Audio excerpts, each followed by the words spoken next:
ఒక వ్యవసాయి కోళ్ళను పెంచుతున్నప్పుడు కోడి గుడ్లు పెడుతుంది కదా, అనుకోకుండా ఆ గుడ్డులోకి ఈగల్ ఎగ్ వచ్చి చికెన్ ఎగ్స్ తో కలిసి హ్యాచ్ అవుతుందంట. పుట్టినప్పుడు అన్ని కూడా చిన్న పిల్లలు కదా, సో చికెన్ పిల్లలు ఈగల్ పిల్లలు సేమ్ ఉంటాయి. అంటే కోడి పిల్లల్లాగానే ఈ గద్ద పిల్ల కూడా వాటితో తిరుగుతూ ఉంటుంది. కింద గద్ద ఎక్కడ ఉండాలి, ఎగరాలి, కానీ చికెన్స్తో కింద తిరుగుతూ ఉంటుంది. ఆహారం కావాల్సినప్పుడు అక్కడికి వెళ్ళి పొడుచుకుంటూ ఆ చిన్న చిన్న పురుగులను తినుకుంటూ ఉంటుంది. అది పెద్దగా అవుతున్నప్పటికీ కూడా చిన్నప్పటి నుంచి ఈ కోడి పిల్లలతో తిరిగినందుకు ఆ కోడి పిల్లల్లాగానే కొంచెం ఎగిరి మళ్ళీ అక్కడ ఆగిపోతుంటుంది. ఆ కోడి పిల్లల్లాగానే ప్రవర్తిస్తుంటుంది.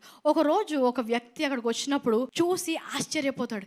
ఏంటి ఈ గద్ద కోడి పిల్లలతో కలిసి పెరుగుతుంది అంటే, ఆ ఫార్మర్ అంటాడు, చిన్నప్పుడు ఇది గుడ్డుగా ఉన్నప్పుడు అనుకోకుండా ఇక్కడికి వచ్చింది, అప్పటి నుంచి వాటితో పెరిగి వాటిలాగానే ఉండిపోయింది అంటాడు. అప్పుడు అతను అంటాడు, లేదు ఇది గద్ద కాబట్టి దీనికి నేర్పించాలి, లెట్ మీ ట్రై వన్స్ అని తీసుకెళ్తాడు. ఆ గద్దను తీసుకెళ్ళి ఆ కొండ ఎక్కి అక్కడి నుంచి వదలడానికి చూస్తాడు. మొదటిగా ఆ గద్ద భయపడుతుంది, ఎందుకంటే తన జీవితంలో ఎప్పుడు ఎగరలేదు. The wings are there but mindset is chicken mindset. కానీ ఎప్పుడైతే అతను వదులుతాడో, మొదటిగా భయపడ్డా కూడా ఒక్కసారి రెక్కలు చాపి కొట్టడం మొదలు పెట్టగానే ఆ కోడి పిల్లలు ఎప్పుడు ఎగరనంత ఎత్తుగా అది ఎగరడం మొదలు పెడుతుంది. Because it's already in the DNA. You have never took a step of faith and you're going along with the chicken, but you're an eagle. You can soar.